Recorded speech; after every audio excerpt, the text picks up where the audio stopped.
You open your eyes and the tent is already loud.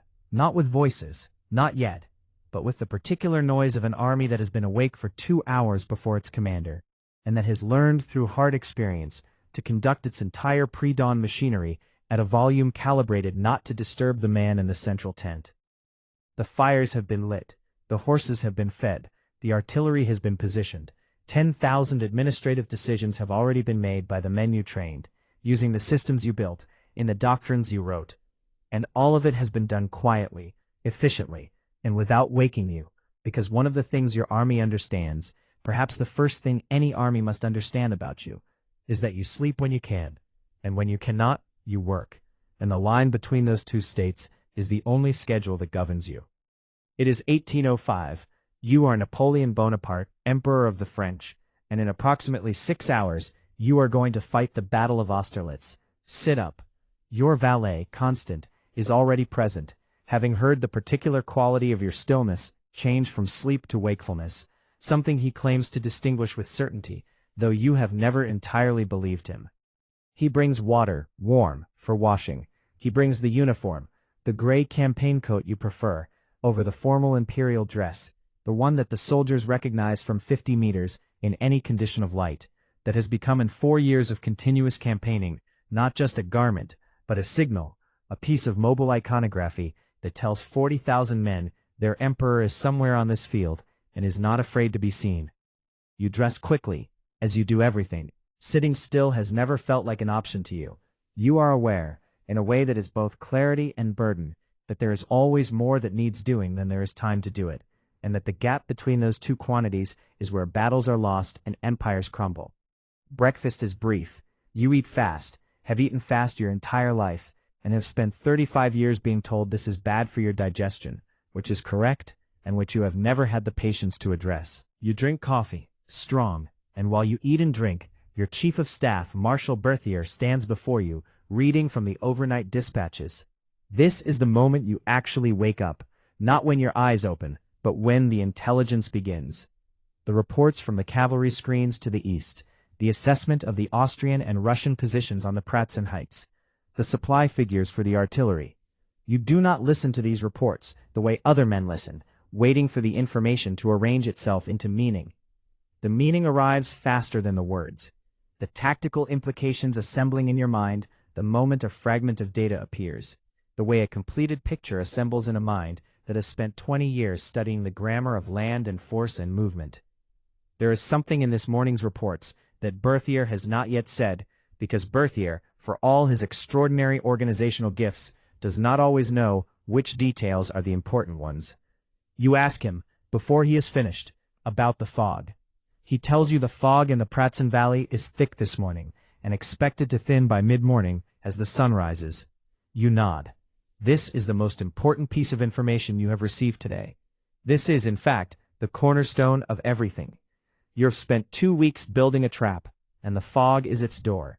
The plan you have been constructing and refining since the two armies arrived in this region of Moravia, is not a plan for attack in the conventional sense.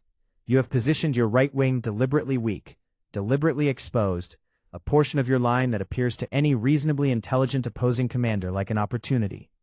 The Allied command, Tsar Alexander I of Russia and Emperor Francis II of Austria, have looked at your apparent weakness on the right, and have decided, as you calculated they would, to attack it. They are at this moment moving the majority of their forces from the Pratzen Heights, the commanding high ground in the center of this battlefield, down and to the south, leaving the heights themselves progressively undermanned, in order to execute what they believe is a decisive flanking maneuver against your weakened right. What they are executing is the trap you built for them, the moment their forces fully commit to the descent from the Pratzen Heights. You will send Marshal Soult's corps, currently concealed in the low ground to your center, invisible in the pre-dawn fog, directly up onto the heights. Soult will take the high ground that the Allied command has voluntarily abandoned. From that position, the French forces on the heights will be able to drive directly into the center of the Allied line, cutting their army in two. The right wing, which was supposed to be the anvil of an Allied victory, will become the hammer of a French one.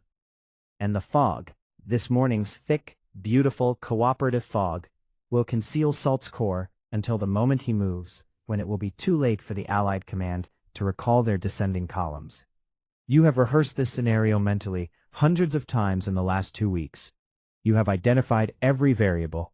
You have planned for every contingency you can envision. What you have not done, what you never do, because you understand that certainty is an illusion available only to people who have not yet engaged reality, is assume the plan will work exactly as designed. Plans do not survive contact with the enemy intact. You know this. Every commander knows this. The difference between commanders is what they do in the moment when the plan and reality diverge.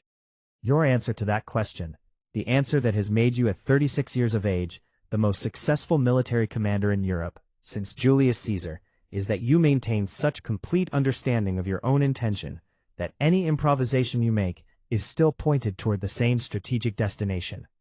The plan changes. The objective does not. You step outside the tent.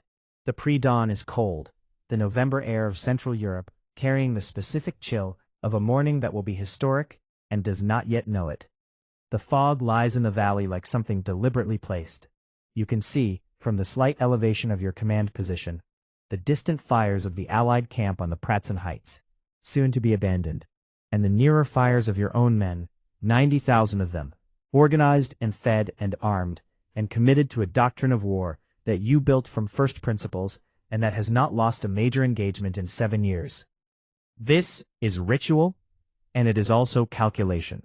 The soldiers who see you, who see the gray coat, who recognize you not from formal presentations, but from the accumulated experience of campaigns shared, respond with a quality of morale that no formation of troops, however well drilled, can manufacture from procedure alone.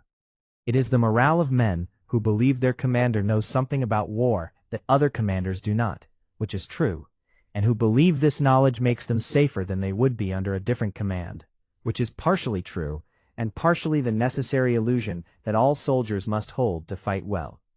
You have never been entirely comfortable with being the object of this faith. You are comfortable with deserving it. You return to the command position. The sun is beginning to rise. The fog in the Pratzen Valley is beginning, exactly as predicted, to thin. You take your telescope and look east, and you see what you were waiting to see, the movement of Allied forces off the heights, pouring southward toward your right wing, exactly as the trap required. You turn to the messenger beside you. Tell Soult, you say, that one sharp blow, and the war is over. The battle begins.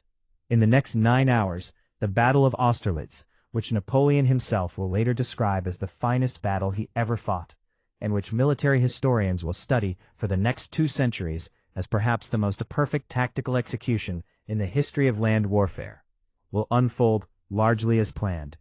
Soult takes the Pratzen Heights. The Allied center collapses.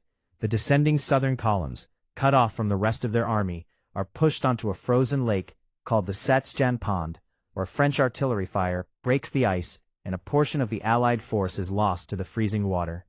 By 4 o'clock in the afternoon, the coalition that has opposed you, the Third Coalition of Britain, Austria, and Russia, will be broken. The Holy Roman Empire, the political structure that has organized Central Europe for 1,000 years, will dissolve within weeks. The map of Europe will be redrawn.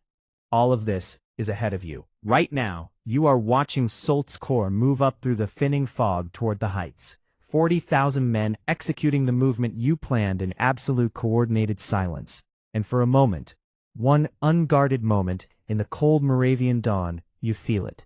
Not pride exactly, not satisfaction, something more fundamental than either of those. The feeling of a mind that has worked at the highest possible intensity for weeks, in complete service to a single enormous and dangerous objective. And that is watching the world begin to move in the direction it was pointed. The feeling of thought becoming reality, of a plan that lived entirely in one mind, beginning, tentatively, irreversibly, to exist in the world. It is the feeling you have been chasing since you were a small, intense, frequently dismissed boy from Corsica, who read military histories by candlelight and believed with a certainty he could not entirely explain, that he understood something about the application of force and will and intelligence to human conflict that the world had not yet given him the chance to demonstrate. You open your eyes, and the tent is already loud. But this morning, this one morning on the field at Austerlitz, In the fog of the most important day of your life, you understand, for the first time with complete clarity, that loud is not chaos. Loud is an army that works, and an army that works is thought made physical, will made collective, a single mind distributed across 90,000 bodies moving, finally, in exactly the direction you pointed them. The fog is lifting. You are ready.